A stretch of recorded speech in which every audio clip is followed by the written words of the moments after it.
Continue ligado. Vem aí a próxima atração.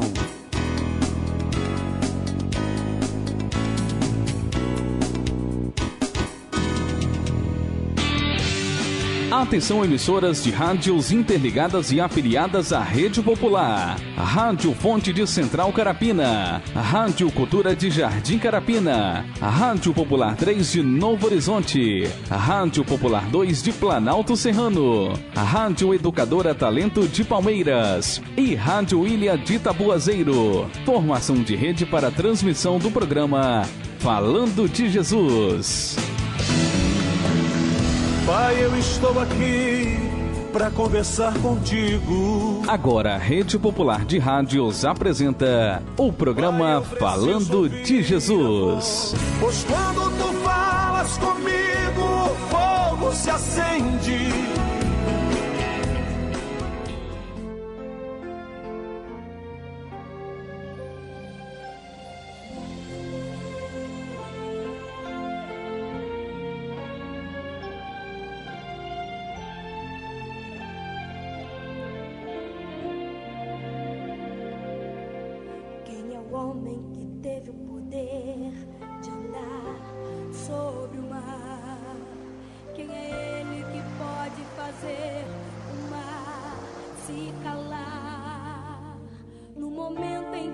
Tempestade vier te afogar, Ele vem com toda a autoridade e manda acalmar.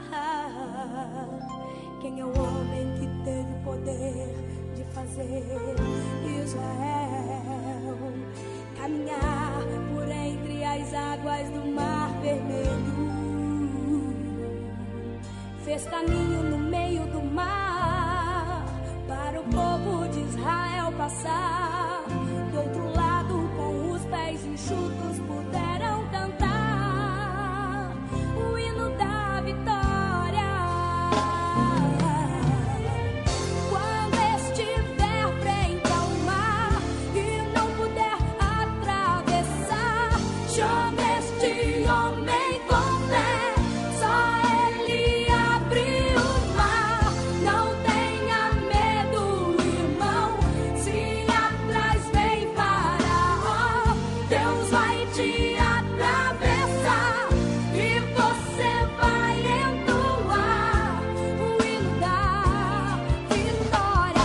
Toda vez que o Mar Vermelho tiver que passar, chame logo este homem para te ajudar. É nas horas mais difíceis que ele mais te vê. Pode chamar este homem que ele tem poder. Se passares pelo fogo não vai te queimar. Se nas águas tu passares não vão te afogar. Faça como Israel que o mar atravessou, e no nome do Senhor o hino de vitória.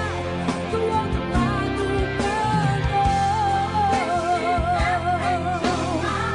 e não puder atravessar, chame este homem com fé. Só ele abre o mar. Não tenha medo, irmão. Se atrás vem Faraó, Deus vai te atravessar e você vai entoar o hino da vitória. Toda vez que o Mar Vermelho tiver que passar, chame logo este homem para te ajudar. É nas horas mais difíceis que ele mais te vê. Pode chamar este homem que ele tem poder. Se passares pelo fogo não vai te queimar. Se nas águas tu passares não vão te afogar. Faça como Israel que o mar atravessou, e no nome do Senhor o hino de vitória. Do outro lado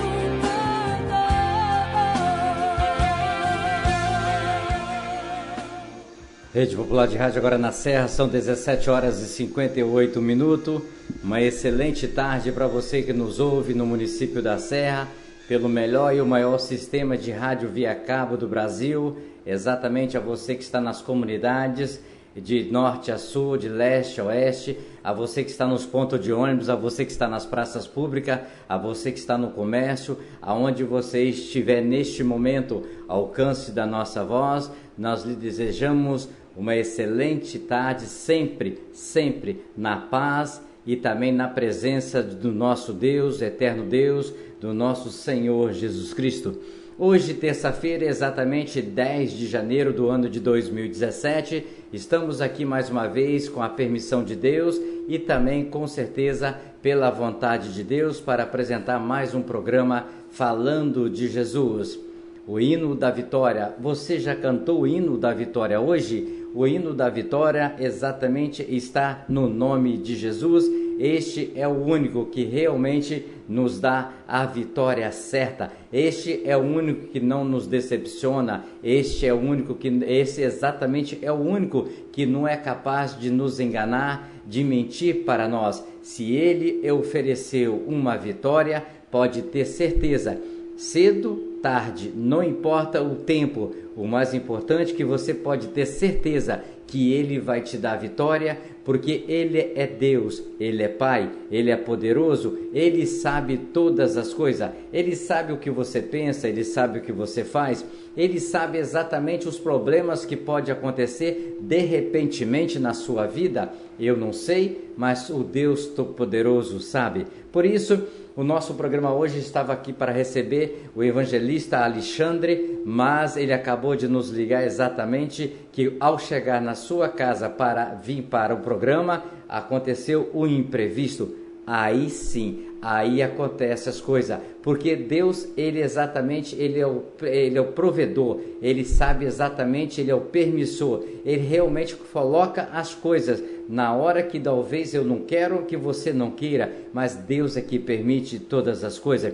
Por isso, o evangelista, exatamente Alexandre, da Igreja Assembleia de Deus, não vai poder estar ao vivo pelo sistema exatamente da Rádio Online, ao vivo pelo sistema da TV Popular. Então você que está nos ouvindo em qualquer lugar do Brasil, do exterior, você não fique triste. A você da Rádio Digigospel, um abraço a todos os ouvintes do exterior que nos ouvem através da Rádio Digigospel, que estão sempre todas as tardes conectado no programa Falando de Jesus, de vários países. Deus seja louvado, porque este programa, através exatamente de outras emissoras, tem chegado rompendo as barreiras, cantando o hino da vitória lá no exterior. Um abraço, meu amigo, diretor da rádio, irmão Carlos, ok? Então você, neste momento, você não se preocupa, nós já estamos aqui diretamente também pelo sistema online, ok? Com a mensagem com o pastor Elvis, nessa tarde de terça-feira abençoada. A todos vocês, uma excelente tarde.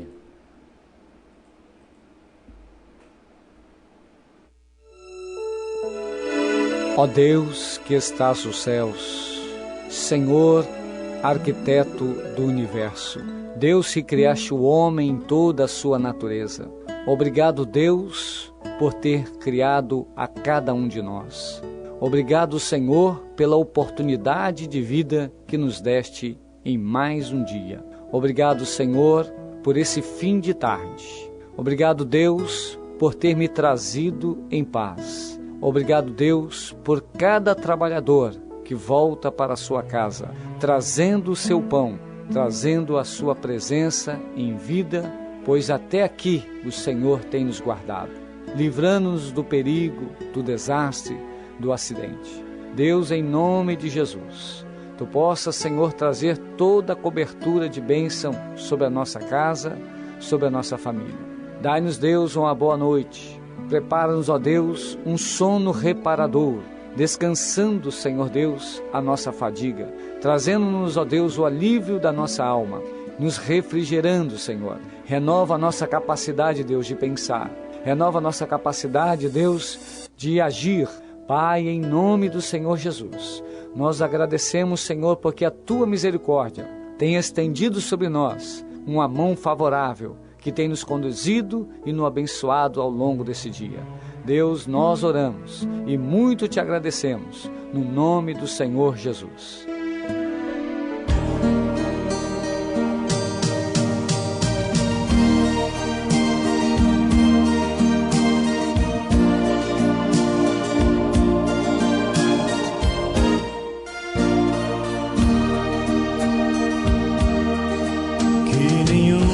Família começa em qualquer de repente. Que nenhuma família termine por falta de amor. Que o casal seja um para o outro de corpo e de mente. E que nada no mundo separe um casal sonhador. Que nenhuma família se abrigue debaixo da ponte. Que ninguém interfira no lar e na vida dos dois. Que ninguém os obrigue a viver sem nenhum horizonte. Que eles vivam do ontem no hoje em função de um depois. Que a família comece e termine sabendo onde vai. E que o homem carregue nos ombros a graça de um pai. Que a mulher seja um céu de ternura, aconchego e calor. E que os filhos conheçam a força que brota do amor.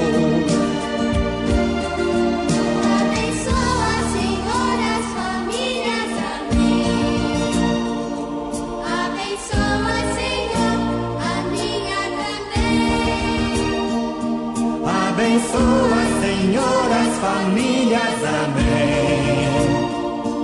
Abençoa, Senhor, a minha também. A minha também.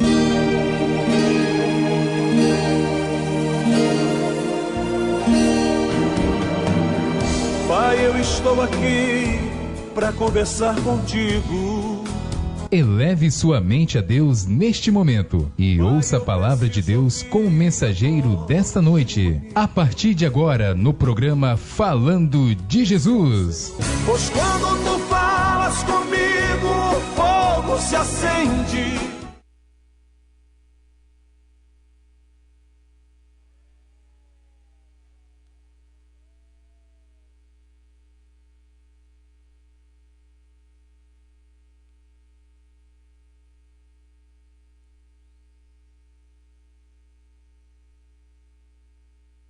Evangelho de Lucas, no capítulo 18, a partir do verso 18, nos diz assim a palavra do Senhor.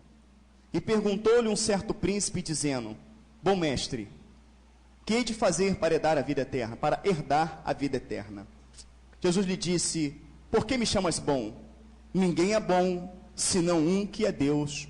Louvado, exaltado seja o nome do Senhor Jesus Cristo. A igreja pode estar sentada. No momento que eu estou lendo esse texto, dentro daquilo que o Senhor vai trazer, é como se alguém estivesse apertando assim o meu coração,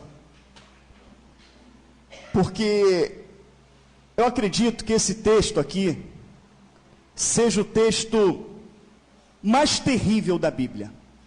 Que isso, pastor? Se você olhar pelo ângulo que o Espírito Santo vai trazer, creio que sim. Porque ele diz aqui no versículo 19, Jesus lhe disse: Por que me chamas bom? Ninguém é bom, senão um que é Deus.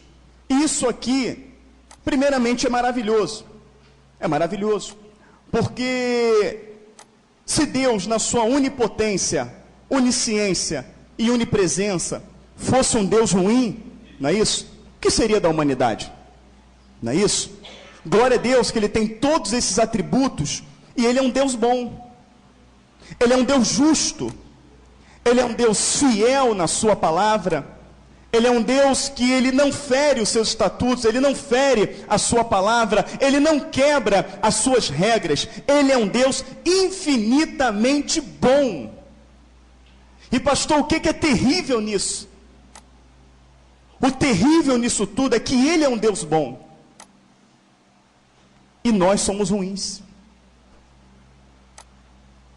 Isso aqui é terrível, porque se Ele é um Deus bom, e nós somos ruins, o que Ele vai fazer com a gente? Pastor, não concordo que somos ruins. O Senhor está confessando isso, isentando até Ele mesmo, dizendo: só tem um que é bom, o Pai. Abre a tua Bíblia em Romanos 3, você já vai entender a mensagem. Abre a sua Bíblia em Romanos 3. Bendito seja o nome do Senhor e Salvador Jesus Cristo. Você já vai entender. Glórias a Jesus. Romanos 3. Você está em Lucas, então você vai avançar João, Atos dos Apóstolos, depois Romanos. Amém? Você já está em Lucas, só você avançar João, Atos e Romanos. Quem abriu, diga amém. Romanos 3:9 está escrito: pois que somos nós mais excelentes? De maneira nenhuma, pois já dantes demonstramos que tanto judeus como gregos todos estão debaixo do pecado. Como está escrito: não há um justo, nenhum sequer. Não há ninguém que entenda, não há ninguém que busque a Deus. Todos se extraviaram e juntamente se fizeram inúteis. Não há quem faça o bem, não há nenhum só. A sua garganta é um sepulcro aberto, com as suas línguas tratam enganosamente. Peçonha de espide está debaixo de seus lábios, cuja boca está cheia de maldição e amargura. Os seus pés são ligeiros para derramar sangue. Em seus caminhos há destruição e miséria, e não conheceram o caminho da paz. Não há temor de Deus diante dos seus olhos. Ora, nós sabemos que tudo o que a lei diz aos que estão debaixo da lei o diz, para que toda a boca esteja fechada e todo mundo seja condenável diante de Deus. Por isso nenhuma carne será justificada diante dele pelas obras da lei, porque pela lei vem o conhecimento do pecado. Olha o versículo 23. Porque todos pecaram e destituídos estão da glória de Deus, serão justificados gratuitamente pela sua graça, pela redenção que há em Cristo Jesus. Louvado seja o nome do Senhor. Então vamos prestar bem atenção. Deus é justo, Deus é bom, não é isso? E a justiça, ela tem que ser feita. A justiça, ela tem que ser realizada porque Ele é justo. Ele não seria bom se Ele não fosse justo. Ele não seria bom para comigo nem para contigo se Ele não fosse justo. Então a justiça do Senhor, ela vem em primeiro lugar. Então Ele deixaria de ser um Deus justo. Ele deixaria de ser um Deus justo se Ele passasse por cima das minhas iniquidades, não é isso? E me permitisse morar com Ele. Ele não seria justo. Porque eu fiz, porque eu errei, porque todos pecaram, destituídos, e o pecado tem um salário dito pela boca de Deus, que o salário do pecado é a morte. Se comer deste fruto, certamente morrerás. O homem comeu, ele é justo, ele é fiel para cumprir todas as suas palavras. Então, se o Senhor, querido, fechasse os olhos e nos colocaria no meio dele, Ele jamais seria justo. Ele é um Deus, querido, limpo. Ele é um Deus puro. Se Ele pegássemos nós do jeito que somos e colocássemos para habitar no meio dele, Ele seria impuro. Ele deixaria de ser um Deus puro. Então a única maneira que Deus teria para ser justo era condenando eu e você. Havia uma condenação para mim e havia uma condenação para você, porque nós, segundo a palavra de Deus, somos mal. Por que somos mal? Porque Deus nos fez bom. Ele criou o homem bom, mas quando o homem pecou, quando o homem errou, entrou uma semente maligna de matar, roubar e destruir. A característica do ser humano hoje é uma característica maligna. O ser humano hoje, com muita facilidade, ele se inclina para o pecado, ele se inclina para o erro. Isso não é A, não é B, não é C, é todos nós. Temos uma inclinação para o pecado e temos uma grande dificuldade para fazer aquilo que agrada a Deus. Temos grande dificuldade de fazer aquilo que Deus manda, até que vai beneficiar a minha vida e a sua vida. Então, dentro da justiça de Deus, dentro da bondade de Deus, se torna terrível para conosco. Se torna terrível. Queridos, todos nós pecamos contra nós mesmos, nós pecamos contra Deus, nós pecamos contra a nossa família, nós pecamos até contra a natureza, nós pecamos contra tudo, estamos sempre pecando, sim ou não?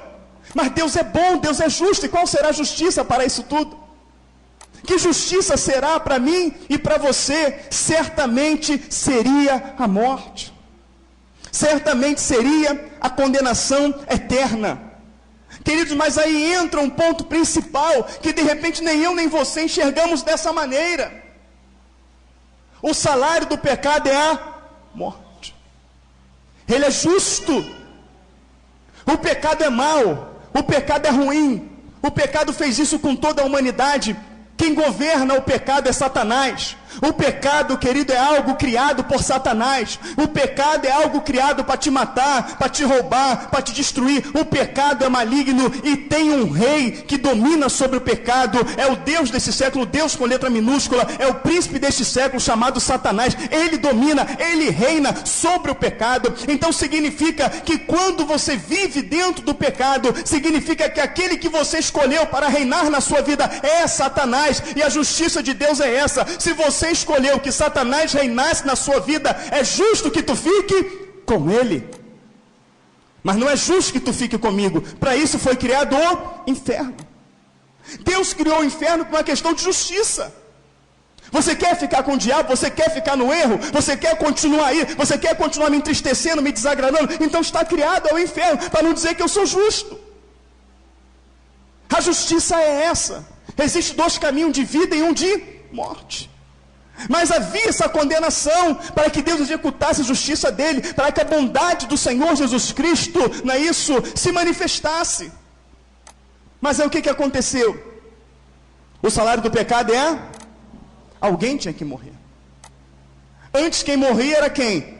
Era o cordeiro. Era o cordeiro que era sacrificado, era o sangue do cordeiro que era derramado. Você já vai entender, eu não comecei a pregar. Quando eu comecei a pregar vai ser rapidinho, mas deixa eu entrar na introdução para você poder entender. Lá atrás se matava um cordeiro, se matava um animal, mas o Senhor chegou ali fazendo um prenúncio daquilo que seria no Novo Testamento. Ele chega para Abraão e fala: Abraão, eu quero que tu me sacrifique o teu filho Isaac. Isaac, ele não era uma criança. Isaac tinha 33 anos de idade. Isaac, ele não reluta com seu pai. Ele não reluta com seu pai. Isaac é levado ali ao monte para ser sacrificado. E quando Abraão coloca a mão no rosto do seu filho e levanta o cutelo ali para poder sacrificá-lo, o punhal para sacrificá-lo ali, o Senhor fala: pare, não faça isso. E no momento aparece a provisão que ele olha para o lado ali. Tinha ali o que? Um cordeiro preso pelos chifres nos arbustos, no arbusto, para ser sacrificado. Deus enviou ali a provisão. Aí você olha e fala assim: poxa, que final feliz acabou essa história, que final maravilhoso, né? Olha só, ele ia matar o filho dele, não é isso? Deus provou a fé, mas Deus enviou a provisão. Deus enviou um cordeiro. Não, querido, essa história não teve final ali. Ela não teve final ali, ela teve uma pausa. Porque o final dessa história se deu há 2000 anos atrás, querido, num monte chamado Gólgota, Monte das Caveiras, aonde Deus, ele colocou a mão sobre o rosto do seu filho, o seu filho ungido, sem pecado, e o sacrificou por mim e por você, porque alguém tinha que morrer para a remissão de pecado. Eu pequei, eu errei, eu pego um cordeiro, eu sacrifico, derramo o sangue dele em meu lugar, e aquele cordeiro paga o preço. Então, Senhor, é questão de justiça. Eu sou justo, eu sou bom, mas o que eu vou fazer? Qual é a minha justiça? A justiça é que todos são condenados. Alguém vai ter que morrer pelo pecado deles. Então o que eu vou fazer? Eu vou sacrificar o meu filho, porque é melhor sacrificar um e salvar milhões do que milhões se perder. Então Deus ali executa a bondade dele. Ele tem que executar o juízo porque ele é justo. Ele tem que executar o juízo dele, não pode voltar atrás da palavra. O salário do pecado é a morte, mas ao mesmo tempo ele é bom, e ele quer executar essa bondade para com a humanidade. Então ele olha para o filho e ele olha para a humanidade. Ele olha para o filho, ele olha para a humanidade, ele olha para o filho e olha para mim, ele olha para o filho e olha para você, ele olha para o filho e olha, querido, para a história que vai dizer que mais de 50 milhões de cristãos, mais de 50 milhões de cristãos morreram na Inquisição, crucificados de cabeça para baixo, com pinche fervendo. Quem sabe o que é pinche aí, diga amém. Botavam o pinche para ferver, botavam de cabeça para baixo. História da igreja, pode pesquisar. Colocavam de cabeça para baixo, vinha com aquele pinche quente, jogava em cima.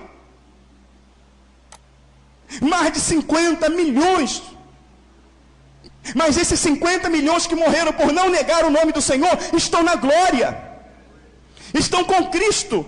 mas não estariam se Jesus não tivesse morrido por eles. Quantas pessoas morreram, quantos homens e mulheres de Deus que eu conheci, que você conheceu, que hoje estão na glória, e estão, porque Jesus pagou um alto preço. Pode ser que amanhã eu e você estejamos na glória. Pastor, por que pode ser? Eu tenho certeza da minha salvação. Eu não tenho não, querido. Eu vou ter certeza da minha salvação quando eu pisar os 2 pés lá dentro.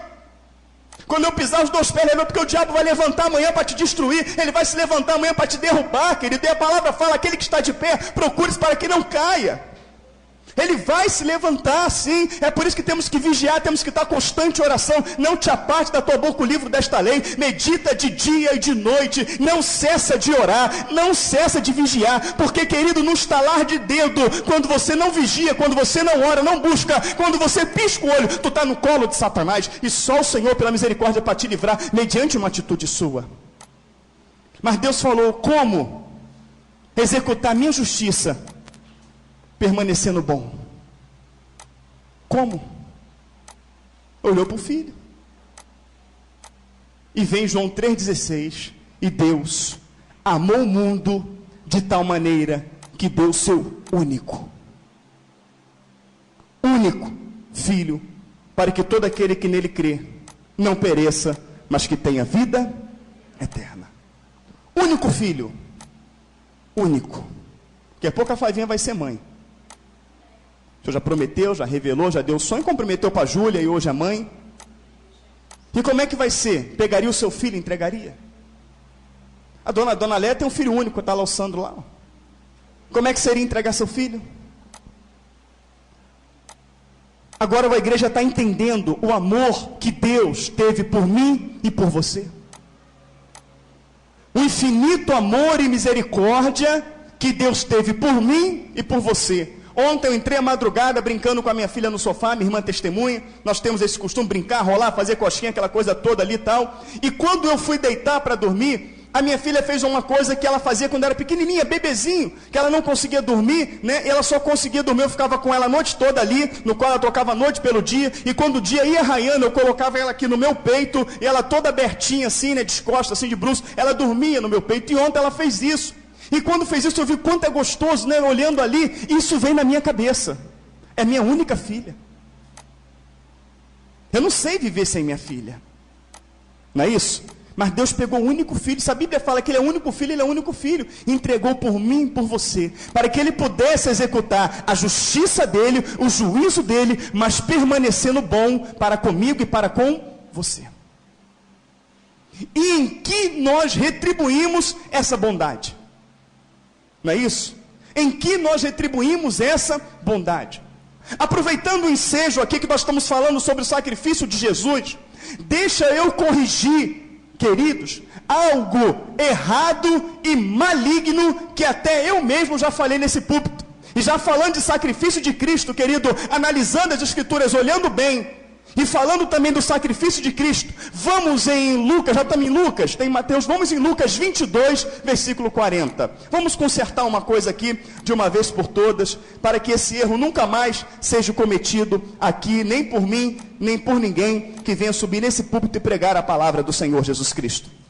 Sei que amanhã Deus vai estar te usando para estar aqui, sendo usado poderosamente. 22, 40. Louvado seja o nome do Senhor.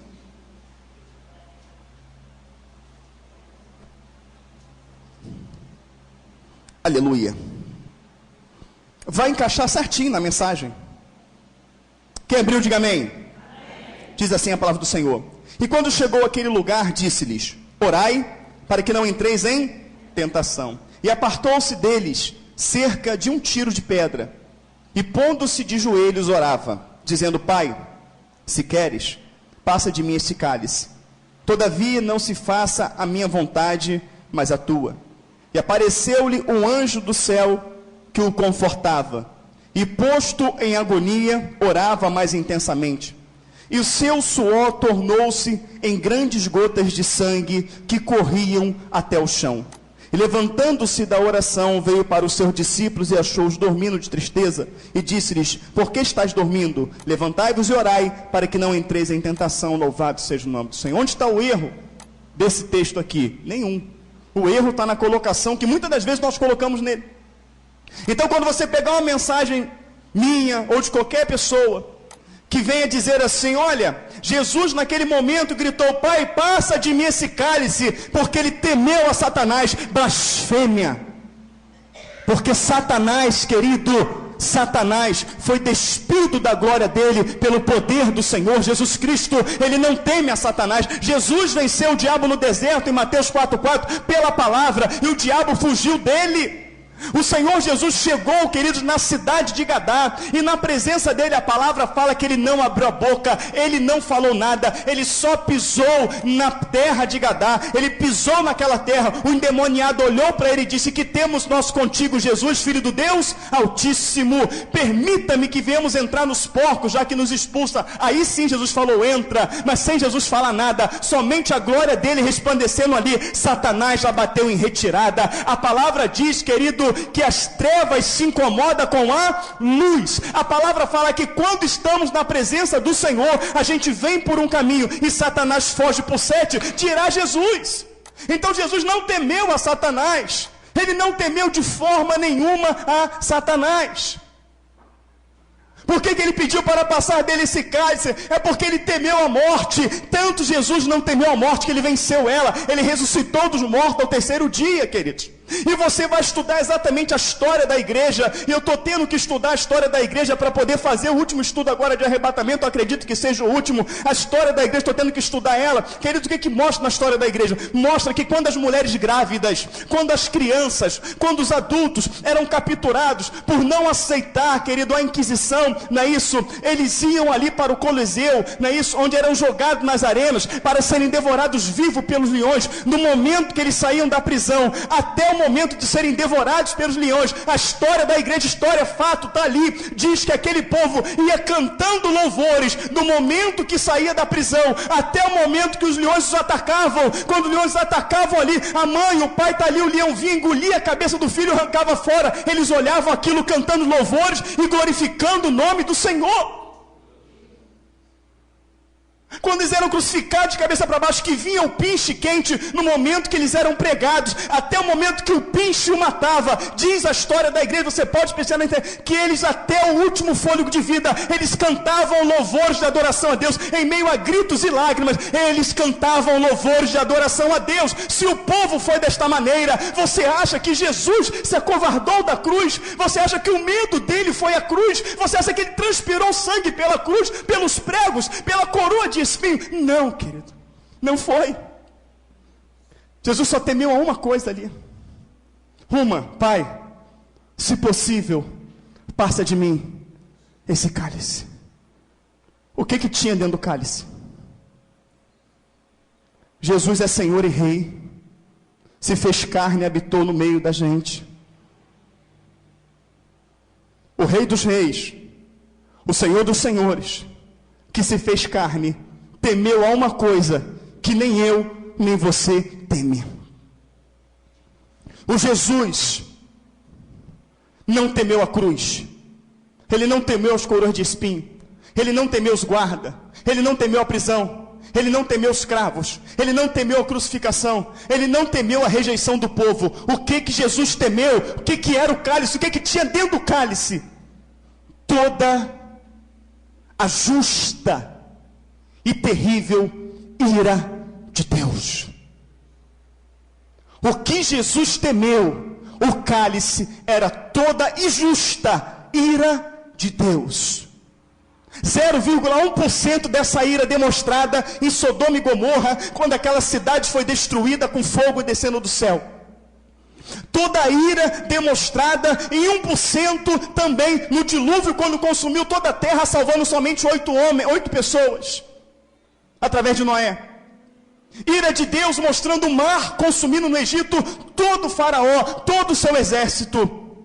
Ira de Deus, querido, demonstrado ali em Ananias e Safira. Ira de Deus demonstrada no sacerdote, lá em 1 Samuel, você vai ver isso, não é isso? Em Eli, sumo sacerdote do templo, Hofni e Finé e seus filhos. Ira de Deus demonstrado no profeta, quando o Senhor manda ele lá falar com Zedequias, e quando ele volta ali, ele dá ouvidos ao profeta velho, vem a leoa ali e come, acaba com ele. Toda a ira justa, a justa ira de Deus. Por quê?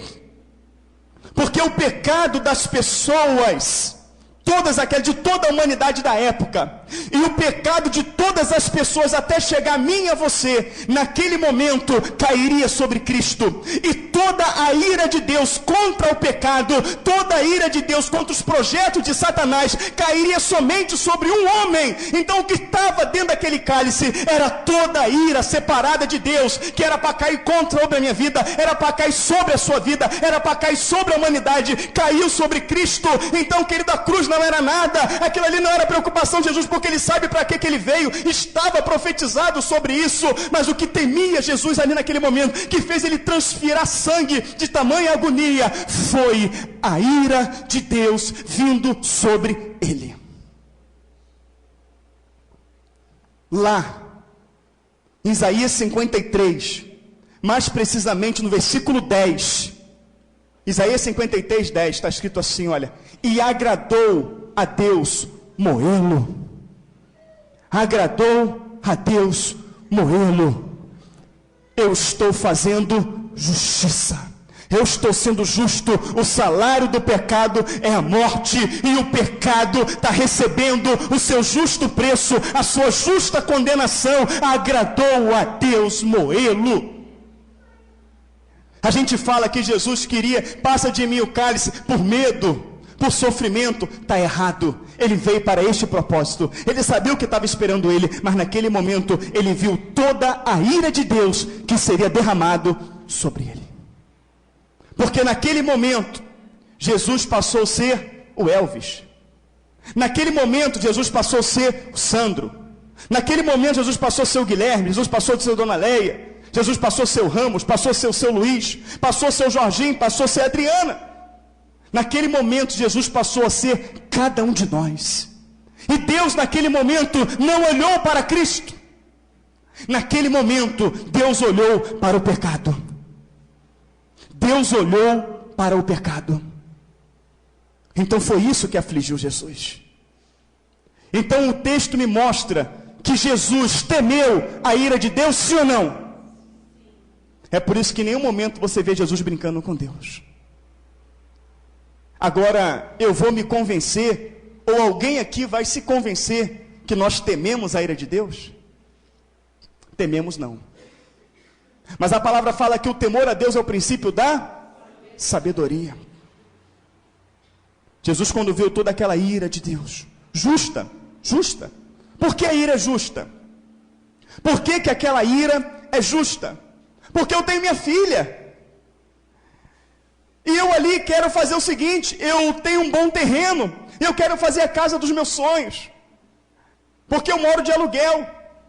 Aí ali eu vou com muito custo, né? Como o nosso irmão André está fazendo ali, para esperar o seu filho, para sair do aluguel. E glória a Deus, vai sair para a honra e glória do nome do Senhor Jesus Cristo, até testemunho para o Senhor, não é isso? Ele não sabia nada de obra, fez uma oração: Senhor, me ensina a fazer. E a casa está de pé, para a honra e glória do nome do Senhor Jesus Cristo. Está tão bonito lá que ele vai levantar um negócio para mim lá no sítio lá, a sabedoria que Deus deu, né? Não deu para guardar para você não, filho, vamos dividir. O que acontece, queridos? Entenda bem o que eu vou falar para você. Eu pego um terreno grande, e começo ali com muito custo fazer uma casa. Mas eu quero a casa dos sonhos. Eu faço o alicerce como tem que ser feito. Eu levanto a parede tudo bonitinha. Eu faço com todo amor, com todo carinho. Eu pego todo o meu amor e emprego naquela obra. E vou fazendo ela, vou fazendo e vou pensando na minha filha. Eu vou pensando nela, eu vou fazendo aquela obra linda, aquela casa maravilhosa, muito bem acabada, muito bem massada. Você não vê um defeito, tudo bonitinho. Preparo o quartinho, faço tudo lindo para aquela casa. Só que eu demoro para fazer aquela casa. E quando eu termino aquela casa, a minha filha está com seus 25 anos de idade. E quando eu termino de fazer aquela casa, com o meu suor, com o meu trabalho, com o meu recurso, sem ajuda de ninguém, eu. Quando aquela casa está pronta, linda, eu falo: toma, filha, a chave da casa. Vai lá e olha a casa que papai fez, toda mobiliada, toda bonitinha. A minha filha entra naquela casa, tranca aquela casa e fala: aqui, filho, o senhor falou que fez essa casa para mim. Aqui, filha, vai lá ver a casa que papai fez para você. Não é para mim, pai? Tá bom, é minha. Aqui o senhor não entra. O senhor não entra nessa casa. Eu não quero que o senhor entre nessa casa. Eu não quero que o Senhor seja participante dela. Eu não quero que o Senhor entre no quarto. Eu não quero, é o Senhor lá e eu aqui. Eu não quero que o Senhor faça nada nessa casa. Como é que vai ser o meu coração?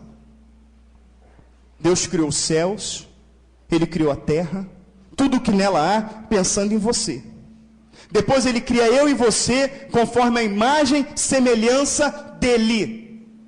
E a palavra fala que essa porta está fechada, porque se essa porta não tivesse fechada, Ele não precisaria estar na porta batendo. Eis que estou à porta e bato. Jesus está batendo para entrar em algo que é dele, que Ele fez, que Ele construiu, que Ele fez a imagem dele com todo carinho, com todo amor. Jesus bate as portas dos nossos corações 24 horas do nosso dia. E quando é que a gente abre essa porta? Quando o calo aperta, quando o problema se levanta, quando as coisas estão difíceis, aí eu abro a porta para Ele entrar. Querido, a casa é dele, a casa é a sua vida, é o seu coração, pertence a Ele, para a glória dele. Mas Ele constrói tudo isso, Ele faz tudo isso, mas Ele não tem acesso, Ele não pode se meter, Ele não pode entrar, Ele não pode organizar, Ele não pode colocar a cor que Ele quer, Ele não pode colocar os móveis no lugar que Ele quer, Ele não pode organizar a casa do jeito que Ele quer, do jeito que Ele planejou, do jeito que Ele sonhou, porque Deus sonhou uma vida totalmente diferente para você. Ele sonhou uma vida de paz, de comunhão, Ele sonhou um casamento diferente, Ele sonhou tudo diferente para você, mas aí você descarta o projeto dele e coloca o seu projeto, descartando totalmente o projeto de Deus. Então é uma questão de justiça. A ira dele, justa. A palavra fala em Isaías 61, o Espírito do Senhor está sobre mim, o Espírito do Senhor está sobre mim, porque o Senhor me ungiu para pregar boas novas aos mansos, a restaurar os contritos de coração, a proclamar liberdade de prisão aos presos. Mas tem uma parte que ele fala, e para proclamar o dia da vingança do nosso Deus. A palavra fala: bem-aventurado aquele que tem fome e sede de justiça. Qual é o grande problema da humanidade? É compreender, é reconhecer que nós somos propriedades de Deus, feitos para a glória de Deus, para a honra e para a glória de Deus. Somos propriedade deles, em que nós, com a nossa razão, com o nosso eu, nos apropriamos de algo que não é nosso. Nós nos apropriamos da nossa mente, da nossa vontade, do nosso coração, onde deveríamos fazer a vontade do Pai. Então, Deus é bom. Deus é bom. Mas como ser bom e justo ao mesmo tempo? Eu vou pegar toda a minha ira, eu vou pegar toda a minha indignação, eu vou pegar toda a minha tristeza, eu vou pegar toda essa rejeição que fizeram comigo e vou derramar sobre o meu filho, porque eu vou ser justo condenando o pecado, porque a palavra fala que Jesus se fez maldito por nós quando o pecado veio sobre ele. Então eu vou ser justo, eu vou condenar o pecado e vou ser bom salvando o pecador. Eu vou mostrar a minha justiça e vou mostrar a minha bondade. Só que essa justiça que Ele demonstrou em Cristo Jesus só tem poder na minha vida e na sua vida quando nós reconhecemos. Só tem poder na minha vida e na sua vida quando nós entendemos que era nós que devíamos estar naquela cruz. Quando nós entendemos que Jesus tomou todo o cálice desta ira, Ele tomou até a última gota do cálice dessa ira. Senhor, olha, eu não quero tomar esse cálice, eu não quero ser participante da tua ira, mas olha, cumpra-se a tua vontade. E quando Ele pegou esse cálice, era amargo, era difícil, mas Ele tomou até a última gota. Ele tomou a última gota, e quando Ele tomou a última gota, Ele fala: está consumado. Toda a ira de Deus sobre ele por conta do pecado. Mas ele permaneceu bom, porque tudo aquilo foi para nos salvar. Tudo aquilo foi para resgatar a mim e resgatar você. Mas o que me traz temor e tremor é que eu entendo que o que estava dentro desse cálice era a ira de Deus, e que o Senhor ali temeu somente a ira de Deus que viria sobre o pecado. A questão é, quando é que eu e você vamos aprender a ter temor a Deus? Quando é que eu e você vamos temer? Porque não tememos, eu me incluo, sou o primeiro deles. Nós não tememos a Deus, mas temos que temer a Deus. Por quê? Porque se eu não temo a Deus, se eu não obedeço a Deus, significa, meu irmão, o seguinte, que o sacrifício de Cristo na cruz do Calvário não tem valor sobre mim. Sabe por que não tem valor sobre mim? Porque Isaías 53, no versículo 1 diz: quem deu crédito à nossa pregação? Quem deu crédito à nossa pregação? A Bíblia fala: quem crê está salvo, quem não crê está condenado. Quando fala crer, não é crer no sacrifício somente de Cristo, mas crer na sua palavra, nos seus ensinamentos, se enquadrar dentro dele. Então, quando eu não creio, querido, quando o Senhor fala em 2 Tessalonicenses, não é isso? Que Satanás, ele se revelaria com todo o poder de engano, mentira. A palavra fala que ele se revelaria para aqueles que não se salvou pelo amor da palavra. Ou seja, para esses que não creram na palavra, que não creram em Cristo, é sobre esses que Satanás vai reinar. Então significa que quando eu não temo a Deus, quando eu não me enquadro na palavra de Deus, e há tempo para isso, Deus está nos dando tempo, através das mensagens que Ele tem trago, não é isso? Significa que eu estou invalidando o sacrifício de Cristo na minha vida. Eu não creio, eu não me enquadro, eu não temo aquele sacrifício sobre a minha vida, ele não tem valor. E se não tem valor aquele sacrifício de Cristo na minha vida, significa que na minha vida que eu não creio, na minha vida que eu não me enquadro, na minha vida que eu não pratico, na minha vida que eu não me arrependo e que eu não procuro o caminho de justiça, significa é que como se a ira de Deus não fosse paga em Cristo. Então, se a ira de Deus não foi paga em Cristo, porque a pessoa não crê em Cristo, ela vai ser paga em quem? Toda a justiça de Deus e toda a ira de Deus vai vir sobre aqueles que não têm temor a Ele. É por isso que eu falo que Lucas 18, versículo 19, para mim, é um dos textos mais terríveis que existe na Bíblia. Porque me chama bom? Só tem um que é bom, Deus. Porque Ele é bom, mas nós não somos. Mas o Senhor nos ensina, passo a passo, como nos tornarmos bom. E só há uma maneira de nos tornarmos bom: abrindo mão da nossa mente, abrindo mão da nossa vontade, e tendo a mente de Cristo. Não seguindo o nosso coração, mas seguindo a vontade de Cristo. Para que a ira de Deus não venha vir sobre a minha vida, nem sobre a sua vida. E agora eu vou começar a pregar. Queridos, o Senhor hoje, através dessa breve reflexão, Ele veio trazer para mim e para você, que pela justiça dEle, não era nem para nós estarmos vivos. Pela justiça dEle, não era para nenhum momento eu e você sorrir. Porque a vida é uma luta, sim ou não? Mas sorrimos, sim ou não? Damos boas gargalhadas, sim ou não? Nós rimos. Nós temos o prazer de brincar. Temos o prazer de desfrutar de um casamento. Temos o prazer de desfrutar de nossos filhos.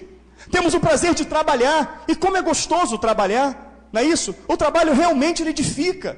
Ele edifica, é gostoso você trabalhar. É gostoso você ser útil. Deus proporciona esse prazer para mim e para você. O prazer de sentarmos e desfrutar de uma boa comida, não é isso? De um bom prato de comida. Deus nos dá esse prazer de sair, de dar uma volta com a nossa família. Mas queridos, olha, não era nem para nós fazermos isso.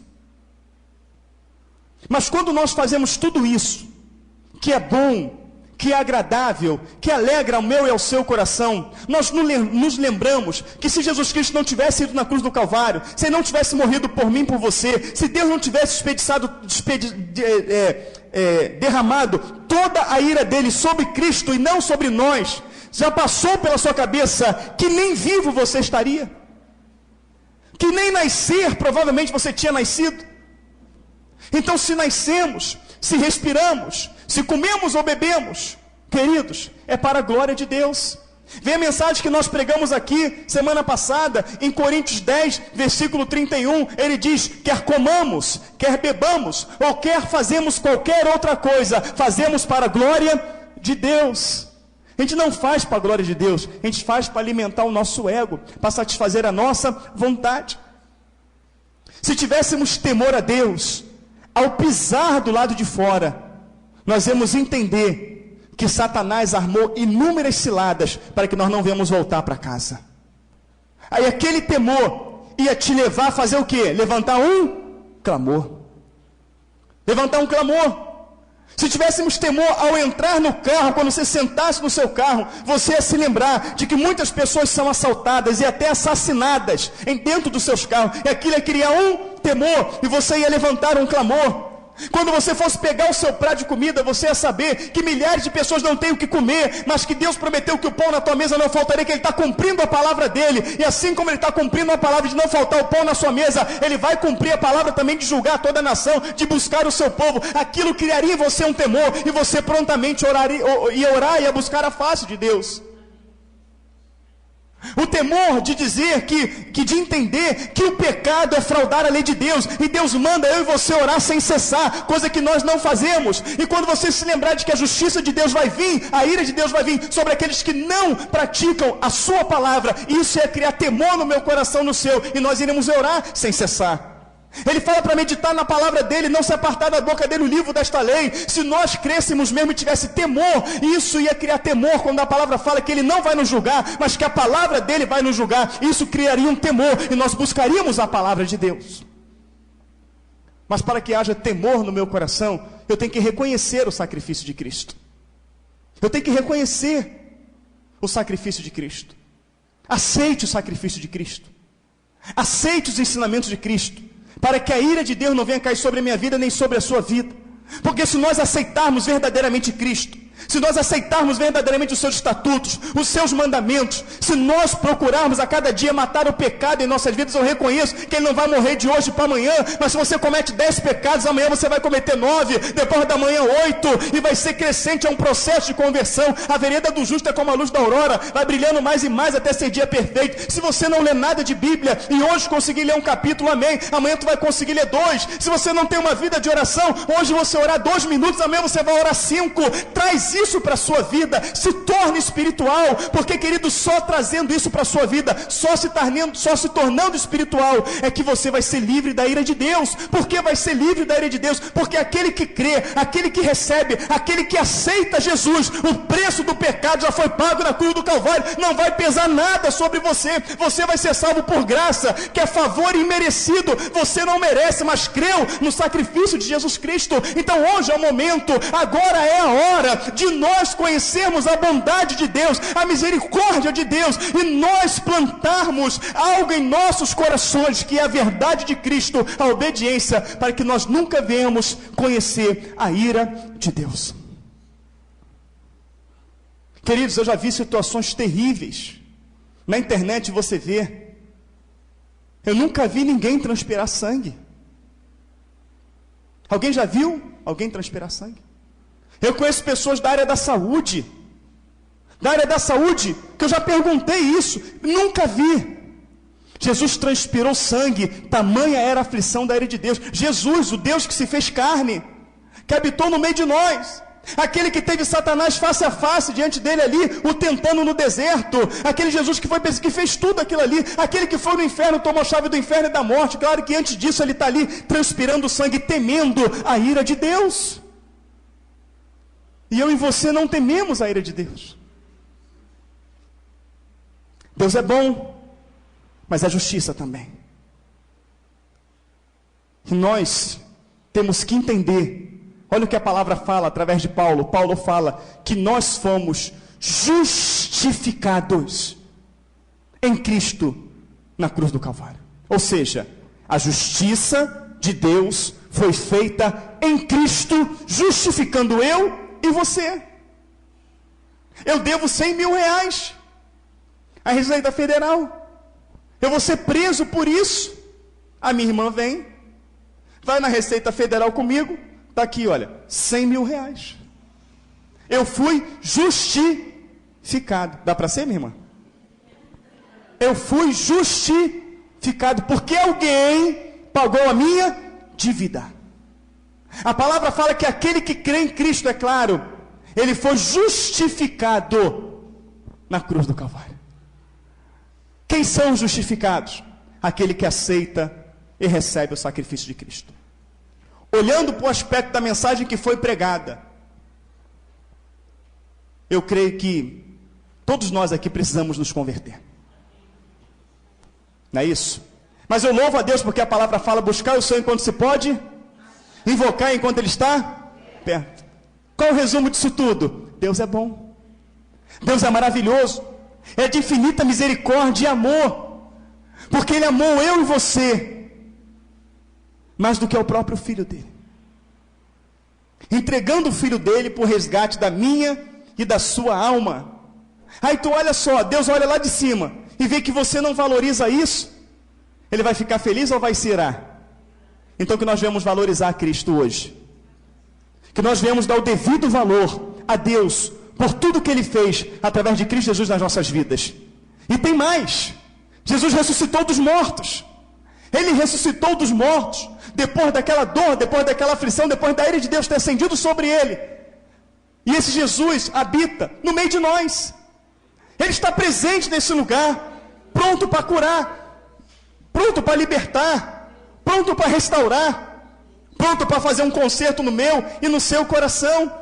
Ele está pronto. Esse Jesus querido, depois de ter passado tudo isso, Ele falou assim: eu vou para o Pai. Olha o que Ele quer dizer: eu podia ficar convosco, eu podia estar aqui, eu tenho prazer de estar aqui. Olha, eu ressuscitei dos mortos, mas eu já estou aqui há 40 dias, eu não estou obrigado não, eu estou por prazer. Eu tenho prazer de estar convosco, eu tenho prazer de estar convosco, eu me alegro de estar convosco, mas olha, eu só vou me ausentar porque eu preciso ir ao Pai. Porque vai fazer o quê? Eu vou preparar morada para vocês.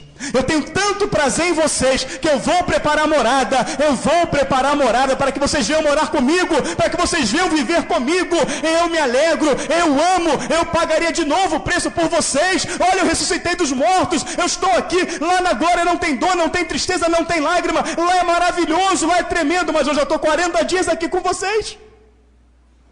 E quando Jesus falou assim: eu vou preparar morada, peraí, já sei, eu sou dotado de uma onipresença, eu posso estar presente em todos os lugares. Então faz o seguinte: eu vou para o Pai, mas eis que estarei convosco todos os dias das vossas vidas. Todos os dias da vossa vida. Por que eu vou estar convosco todos os dias da vossa vida? Para livrar? Não precisa. Eu daria ordem aos meus anjos, eles livraria. Para que eu vou estar com vocês? Para o diabo não tocar? Não precisa. Lá em Apocalipse 12, versículo 7, vê lá que o arcanjo Miguel guerreou contra Satanás e seus anjos. Eu não precisei entrar nessa batalha, porque quando desobedece a mim, perde o meu poder, a minha unção. Satanás tinha perdido o meu poder, a minha unção, e os anjos tinham unção para jogar ele por terra. Não precisa, para isso existem os anjos. Mas por que então que o Senhor estaria comigo todos os dias da minha vida? Porque eu tenho prazer de estar com vocês. Eu tenho prazer de estar com vocês. Eu tive prazer em morrer por vocês. Eu tive prazer em ressuscitar. Eu tive prazer de ficar 40 dias aqui. E vou ter prazer de estar convosco todos os dias das vossas vidas. E o Espírito Santo pergunta: mas eu tenho prazer?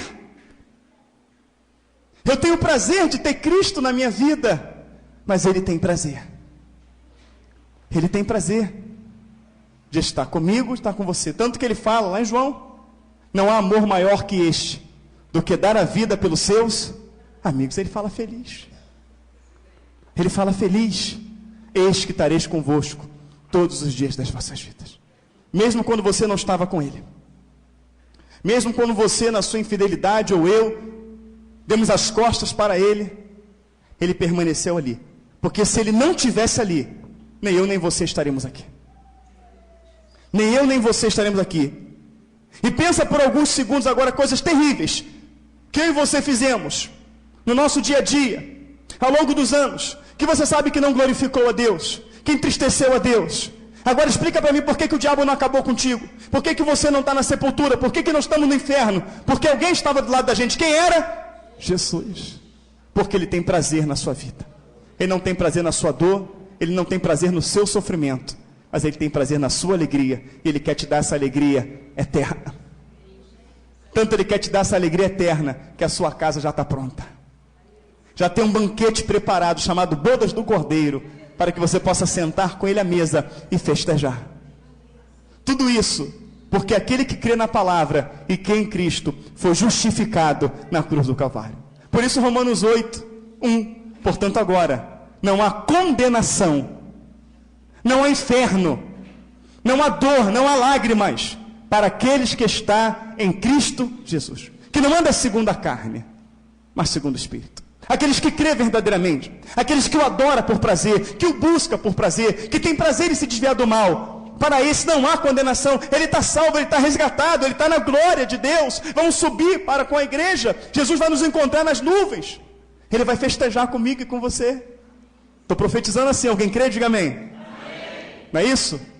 Jesus pagou o meu pecado e o seu pecado, sofreu como ninguém jamais sofreu na face desta terra, ressuscitou dos mortos, permaneceu 40 dias nessa terra como carne, foi assunto aos céus, prometendo que estaria conosco todos os dias das nossas vidas, e a prova disso é que estamos de pé, demonstrando que não precisava ele estar conosco, basta uma palavra de poder. Lembra o centurião: Senhor, não sou digno que entre na minha casa, mande uma palavra. Porque qual é o único motivo dele estar conosco, do nosso lado, ouvindo a nossa voz e súplica? Porque ele tem prazer, porque ele verdadeiramente nos ama, e quem ama quer estar perto. Amém? E que o Senhor nos abençoe por esta palavra, em nome de Jesus. Rede Popular de Rádio, agora na Serra, são 18 horas e 54 minutos. Esta foi a mensagem qual Deus assim permitiu, e pela sua vontade nós hoje transmitimos para todos vocês que nos ouvem no município da Serra, a todas as redes afiliadas e também as outras emissoras que são agregadas ao sistema de rádio via cabo. Quero agradecer a Deus por esta mensagem e também agradecer ao irmão e a Deus, o irmão Alexandre, que não pôde estar aqui, por isso nós um pouquinho, aguardamos a entrada da mensagem do pastor Elvis para que realmente o irmão Alexandre pudesse chegar. Mas, como houve um imprevisto, ok, tudo é pela permissão de Deus, então nós colocamos aí via online, direto do Rio de Janeiro, com o pastor Elvis, que faz parte também do programa Falando de Jesus. A todos vocês, uma excelente tarde, e se for assim, da vontade de Deus, amanhã estaremos aqui com mais um programa Falando de Jesus. Atenção, emissoras de rádios interligadas e afiliadas à Rede Popular. Soltem seus prefixos para encerramento de rede. Pai, eu estou aqui para conversar contigo. A Rede Popular de Rádios em conexão.